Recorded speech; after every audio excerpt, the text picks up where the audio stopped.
ദീർഘസുമംഗലി ഭവ. എന്റെ കൂടെ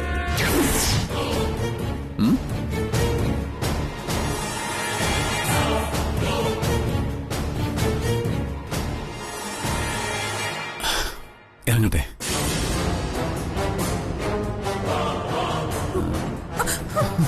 ഇറങ്ങട്ടെ, കാണാം.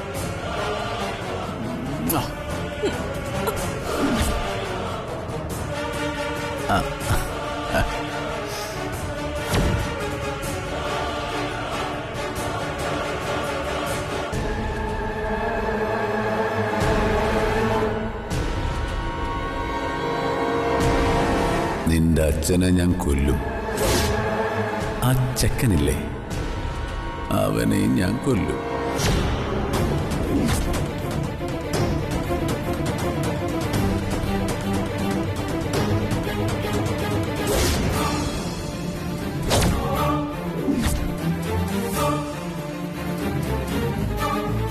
എന്നിട്ട് അവൻ വേറെ വല്ല ബഹളം ഉണ്ടാക്കിയോ?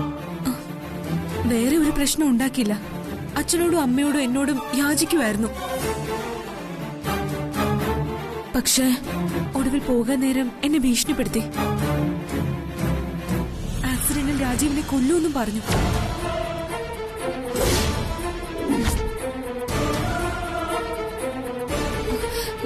ഏയ്, അതൊന്നും ഓർത്ത് ചേച്ചി പേടിക്കണ്ട.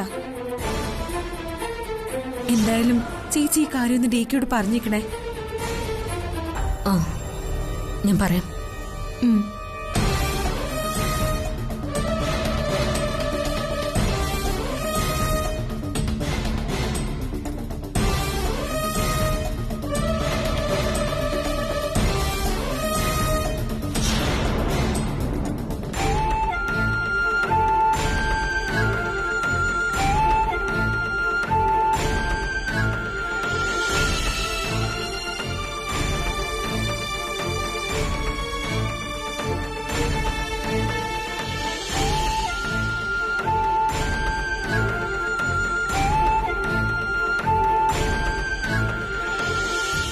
ജ്യോതിയെ കിട്ടിയ മോളെ? കിട്ടിയച്ച, ഞാൻ ചേച്ചിയുടെ കാര്യങ്ങളൊക്കെ പറഞ്ഞിട്ടുണ്ട്. എന്തായാലും ഞാൻ അമരാവതി വരെ ഒന്ന് പോവുക. DK കണ്ട് കാര്യങ്ങൾ പറയുന്നതാ നല്ലത്. ഇവനിത് എന്തിന്റെ സൂക്കേടാണെന്ന് എനിക്ക് മനസ്സിലാവാത്ത. ഇവന് ഭ്രാന്താണോ ഇനി? അതെ അമ്മേ, ഞാൻ എന്ന് വെച്ച അയക്ക് ഭ്രാന്താണെന്ന് എനിക്കറിയാം. അവന്റെ ഭ്രാന്തിന് നിന്റെ ജീവിതം കുരുതി കൊടുക്കേണ്ട കാര്യമുണ്ടോ? അവൻ വേറെ എവിടെയെങ്കിലും പോയി ഭ്രാന്ത് കാണിക്കട്ടെ. എന്തായാലും ഞാൻ DK ഒന്ന് പോയി കാണട്ടെ.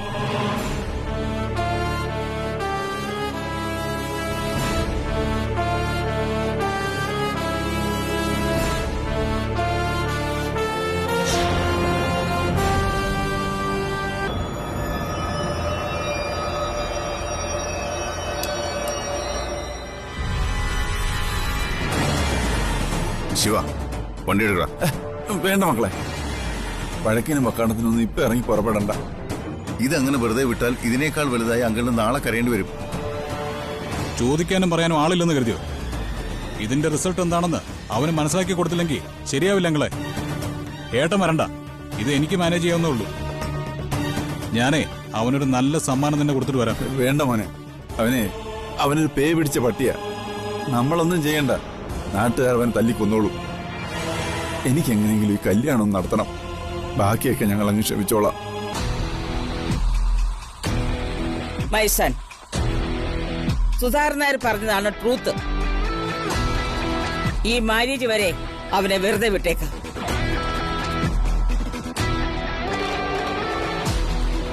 അത് കഴിഞ്ഞാൽ അവന്റെ കൈയും കാലും തല്ലി അങ്ങ് ഒടിച്ചേരെ. This is my order. Padmavati അമ്മേ, തെറിക്കുത്തരം മുറിപ്പത്തല സുധാകരൻ നായരെ.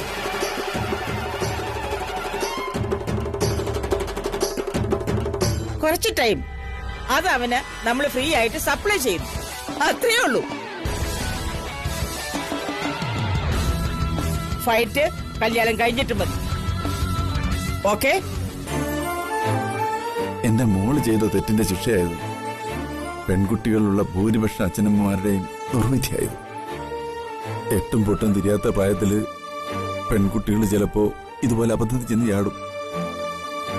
ആണുങ്ങൾ പറയുന്ന എല്ലാം വിശ്വസിക്കും. ഒടുവിൽ കുടുംബം മുഴുവൻ ഇതുപോലെ നിന്നുരുകും. അപ്പോഴും അവന്മാര് ചിരിക്കും. അവന്റെ ആ ചിരി ഇപ്പോഴും എന്റെ കാതിൽ മുഴങ്ങുക. അവൻ ബുദ്ധിപരമായൊരു നീക്കം നടത്തി നോക്കിയതാ. ഇനി വാശി കാണിക്കാനോ വെല്ലുവിളിക്കാനോ കഴിയില്ലെന്ന് അവനറിയാം.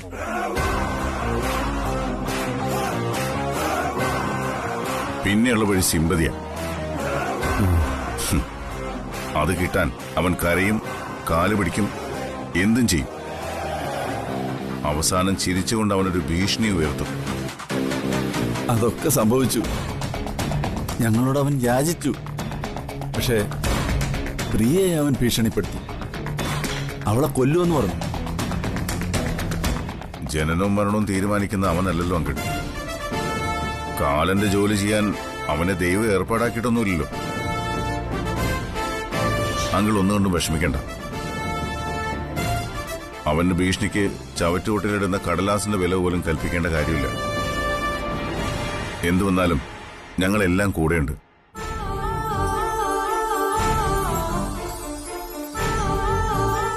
സുധാകരൻ നായരെ, സമാധാനായിട്ടിരിക്കെ. ജ്യോതിമോൾ ഇപ്പോഴേ സരോവരത്തിലെത്തിയിട്ടുണ്ടാവും. പ്രിയമോടെ മാരേജ് നമ്മൾ ഗംഭീരമായിട്ട് നടത്തും.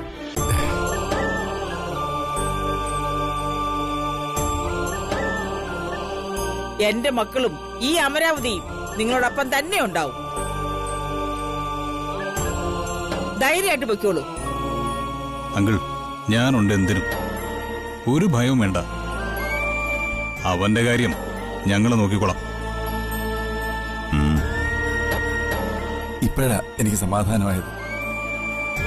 നിങ്ങൾ കൂടെയുള്ളപ്പോ എനിക്ക് പേടിയെന്തിനാ? പത്മാവതിയമ്മേ, മനസ്സ് നിറയെ സങ്കടത്തിന്റെ കടലുമായിട്ടാ ഞാൻ ഇങ്ങോട്ട് വന്നത്. പക്ഷേ ഇപ്പൊ എനിക്ക് നല്ല ധൈര്യമുണ്ട്. ഉള്ളിലെ സങ്കടങ്ങൾ പറയാൻ ലോകത്തെ ഒരച്ഛനും ഇതുപോലൊരിടം കിട്ടിയിട്ടുണ്ടാവില്ല.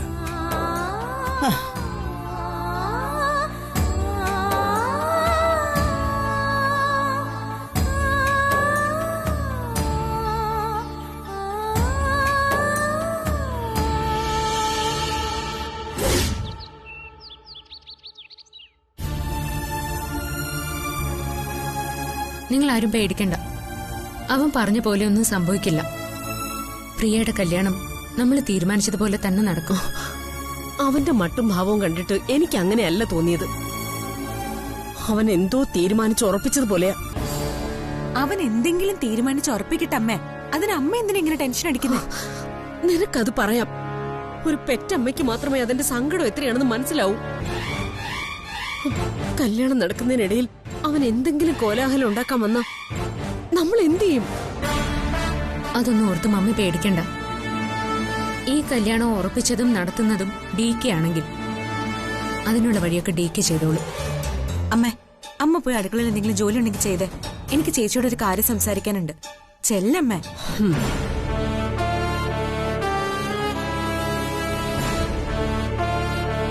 എന്താടി? ചേച്ചി, അമ്മ പറഞ്ഞത് സത്യവും. അവനൊരു തനി ഭ്രാന്തനെ പോലെയാ ഇവിടെ വന്ന് സംസാരിച്ചത്. ഈ കല്യാണം മുടങ്ങിയെന്ന് കരുതി അവൻ സന്തോഷിച്ചിരിക്കുമായിരുന്നു. ഞാൻ ഈ കല്യാണത്തിന് വീണ്ടും സമ്മതിക്കുമെന്ന് അവൻ ഒരിക്കലും കരുതിയിട്ടുണ്ടാവില്ല. അതുകൊണ്ടിപ്പോ അവന്റെ ഭ്രാന്തും കൂടി കാണും. ചേച്ചി, കല്യാണ സ്ഥലത്ത് അവൻ എന്തെങ്കിലും കുഴപ്പമുണ്ടാക്കിയ അത് നാണക്കേടാവില്ലേ ചേച്ചി? ഈ ഒരു അവസ്ഥയില് DKയും അവനുമായിട്ട് നേരിട്ടൊരു ഏറ്റുമുട്ടലിന് നമ്മളായിട്ട് വഴിയൊരുക്കണോ? അതിനെക്കുറിച്ചൊന്നും നീ ഇപ്പൊ ആലോചിക്കണ്ട. ബാക്കിയൊക്കെ അതിന്റെ സമയത്ത് നടന്നോളും. ഞാൻ എന്തായാലും അവനെ ഒന്ന് വിളിക്കട്ടെ.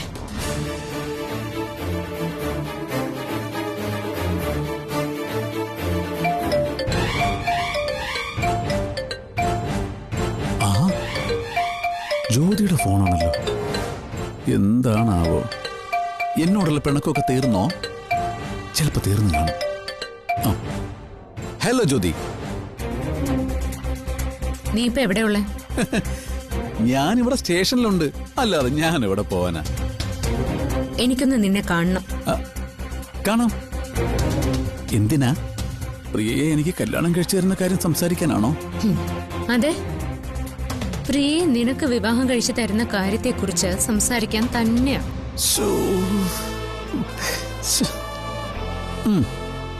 ഞാനങ്ങോട്ട് വരുന്നുണ്ട്.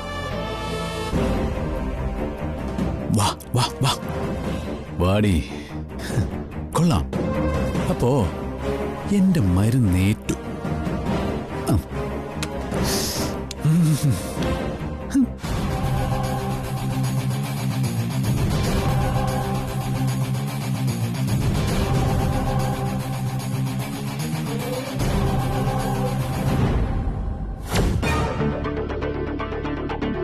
സമ്മതിക്കും. വരാതെ പറ്റില്ലല്ലോ. ഇല്ലില്ല, ഞാൻ അദ്ദേഹത്തെ ഭീഷണിപ്പെടുത്തിയിട്ടില്ല. ഒന്ന് റിക്വസ്റ്റ് ചെയ്തു. അവളെ ഞാൻ പൊന്നുപോലെ നോക്കിക്കോളാമെന്ന് പറഞ്ഞു. യഥാർത്ഥ സ്നേഹം അവർക്ക് ബോധ്യമായെന്ന് തോന്നുന്നു. അതുകൊണ്ടായിരിക്കും സമ്മതിച്ചത്. എത്തി. ഞങ്ങളൊന്ന് സംസാരിക്കട്ടെ, തിരിച്ചു വിളിക്കാം. ഇരിക്കേട്ടത്തി. കുടിക്കാൻ എന്താ വേണ്ടത്? Tea, coffee? അല്ല വേണ്ട. എന്തൊരു ചൂടാ. ഈ സമയത്ത് ജ്യൂസാ നല്ലത്. കല്യാണക്കാര് സംസാരിക്കുമ്പോ മധുരം നല്ലതാ. സിനി, പെട്ടെന്നൊരു തണുത്ത ജ്യൂസ് മേടിച്ചോ. നിക്ക്, മധുരം കുറച്ച് കൂട്ടിക്കോളാൻ പറ. ഇരിക്കു ചേച്ചി. ബഹുമാനാണോ? നമ്മൾ ബന്ധുക്കളാകാൻ പോവല്ലേ, ഇനി അതിന്റെ ഒന്നും ആവശ്യമില്ല. ഇരിക്കുന്നില്ലേ? വേണ്ട. ഏട്ടത്തി ഇരിക്കുന്നില്ലെങ്കിൽ അനിയനും ഇരിക്കുന്നില്ല. സത്യം പറഞ്ഞ ജ്യോതിയോട് എങ്ങനെ നന്ദി പറയണമെന്ന. എന്തായാലും കല്യാണക്കാര് സംസാരിക്കാൻ ജ്യോതി നേരിട്ടിങ് വന്നല്ലോ. എനിക്ക് സന്തോഷായി.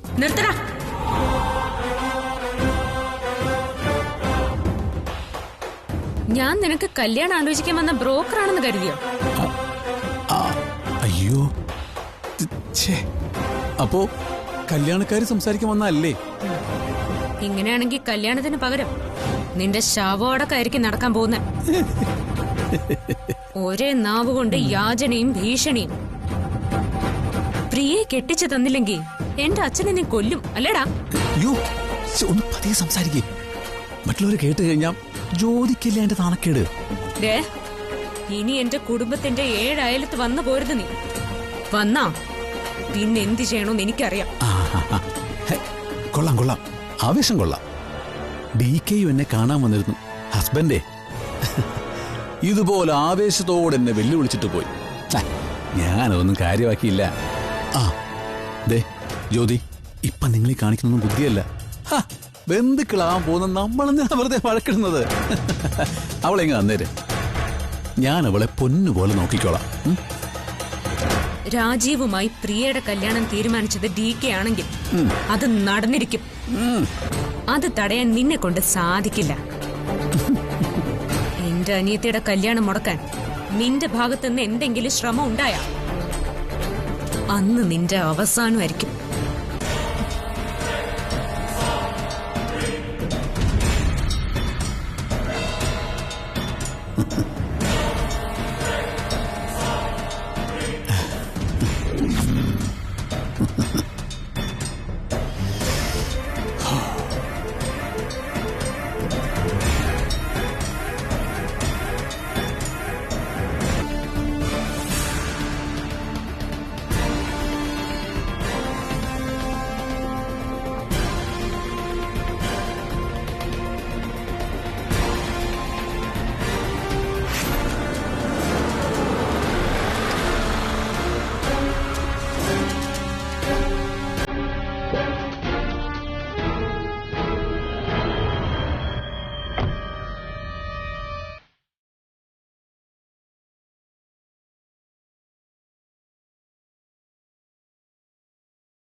എന്താ ഹിറ്റ്ലറെ?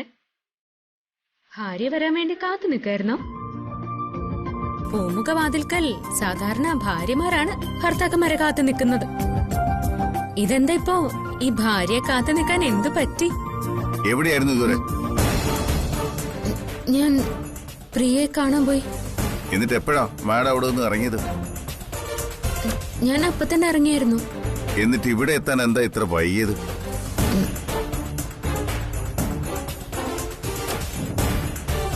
സരോവരത്തിൽ നിന്നും അമരാവതിയിലെത്താൻ എത്ര നേരം വേണം? ഇതുവരെ നീ എവിടെയായിരുന്നു? ഞാനെങ്ങും പോയിട്ടൊന്നുമില്ല. കള്ളം പറയുന്ന ഒരു ബേക്കറിക്കാരി. അടിച്ചിന്ന് ശരിയാക്ക വേണ്ടത്. നിന്നോട് ആര് പറഞ്ഞടി അവിനാശിനെ കാണാൻ പോവാൻ? അവനിങ്ങനെ തോന്നിയ ദിവസം കാണിച്ചാ പിന്നെ ഞാൻ മിണ്ടാതിരിക്കണം. എന്നിട്ടിപ്പോ എന്തായി? അവനെ തോൽപ്പിച്ചോ അതോ തല്ലിയോ? ഇടി, അവനൊരു സൈക്കോപാത്താ. ആരോട് എങ്ങനെ പെരുമാറണമെന്ന് ഒരു ബുദ്ധിയും ബോധവും ഇല്ലാത്തവൻ. അവനെ പോലെ ഒരുത്തിന്റെ മുമ്പിലേക്ക് പോകുന്നതിന് മുമ്പ് എന്നോടൊരു വാക്ക് ചോദിച്ചുകൂടായിരുന്നു? നിനക്ക് നല്ല അടി കിട്ടാത്തതിന്റെ കേടാ. കഴിഞ്ഞോ നിങ്ങളുടെ വിചാരണ? അല്ല, ഞാൻ അവിടെ പോയതിന് നിങ്ങൾ എന്തിനാ ചൂടാവുന്നേ? എന്റെ അനിയത്തിയുടെ ജീവിതം തകർക്കാൻ നോക്കുന്നവൻ ഇനി പോലീസ് സ്റ്റേഷനിലല്ല പട്ടാള ക്യാമ്പിലാണെങ്കിലും ഞാൻ പോവും. അവൾ നിന്റെ മാത്രം അനിയത്തിയല്ല, എന്റെ കൂടിയാ. അവളുടെ ജീവിതം തകർക്കാൻ ഒരുത്തൻ വന്നിട്ടുണ്ടെങ്കിൽ അവനെ എങ്ങനെ നേരിടണമെന്ന് എനിക്കറിയാം. ഓഹോ, അങ്ങനെയാണോ? അതേത് വകയിലാ അവള് നിങ്ങളുടെ അനിയത്തിയാവുന്നേ? ഞാൻ നിങ്ങളുടെ യഥാർത്ഥ ഭാര്യയൊന്നും അല്ലല്ലോ. അപ്പൊ പിന്നെ എങ്ങനെയാ? അതൊന്നും നിന്നോട് വിശദീകരിച്ച് പറയാൻ എനിക്ക് സൗകര്യമില്ല. എന്റെ അനിയത്തിയുടെ കാര്യം എന്നോടല്ലാതെ വേറെ ആരോടാ പറയേണ്ടത്? ഇനി ഒരു പെൺകുട്ടി അനിയത്തിയാവാൻ സ്വന്തം അമ്മയുടെ വയറ്റിൽ ജനിക്കണമെന്നോ ഭാര്യയുടെ അനിയത്തിയാകണമെന്നോ നിർബന്ധമൊന്നുമില്ല. ഈ കല്യാണം നടത്താമെന്ന് വാക്കുകൊടുത്തത് ഞാനാ. അവനെന്നല്ല, ആരെതിർത്താലും നിശ്ചയിച്ച സമയത്ത് തന്നെ ഞാൻ ഈ കല്യാണം നടത്തും. ഇത് തന്നെ അവന്റെ മുഖത്ത് നോക്കി പറഞ്ഞിട്ട് തന്നെയാ ഞാനും വന്നത്. എന്നിട്ട് അവൻ എന്തു പറഞ്ഞു? എന്താ അവന്റെ ആറ്റിറ്റ്യൂഡ്? അവളുടെ ജീവിതം നശിപ്പിച്ചടങ്ങുന്നുള്ള വാശിയില്ല അവൻ ഇപ്പോഴും.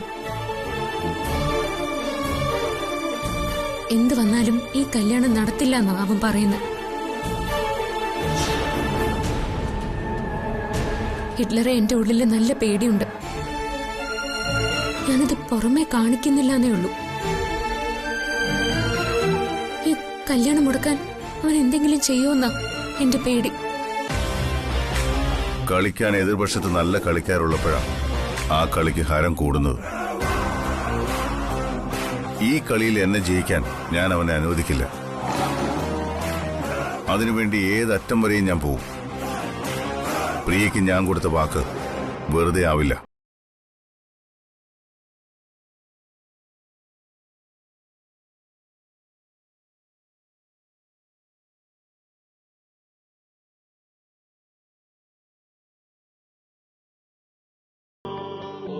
അത് ശരി. അപ്പൊ അവളെ അനിയത്തിയായിട്ട് അങ്ങ് എടുത്തു.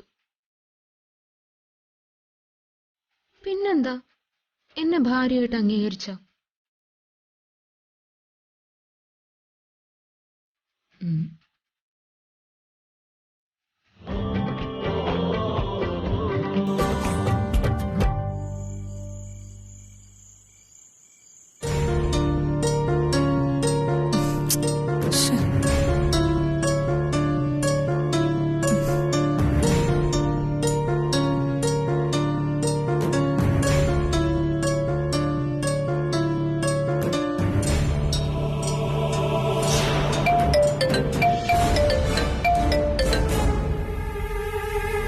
ആഹാ, ഇതാരാ? നേർബെങ്ങളോ? എന്റെ സുഖവിവരം അറിയാൻ വിളിച്ചതാണോ അതോ മൊഴി ചോദിക്കാൻ വിളിച്ചതോ? മൊഴി ചോദിക്കാൻ എവിടെയെങ്കിലും ആരെങ്കിലും വരും. നേരാങ്ങളെ സൂക്ഷിച്ചോ. അത്രയ്ക്ക് ദുഷ്ടതരങ്ങളാണല്ലോ ചെയ്തു കൂട്ടുന്നത്. കിടന്ന് ചെലക്കാതെ വല്ലതും പറയാനുണ്ടെ പറയടി. അല്ല, എന്റെ ജീവിതം നശിപ്പിക്കാനാണോ നിങ്ങളുടെ ഉദ്ദേശം? ജ്യോതിയുടെ വീട്ടിൽ പോയി വീണ്ടും പ്രശ്നം ഉണ്ടാക്കാൻ നിങ്ങൾക്ക് എങ്ങനെ ധൈര്യം വന്നു?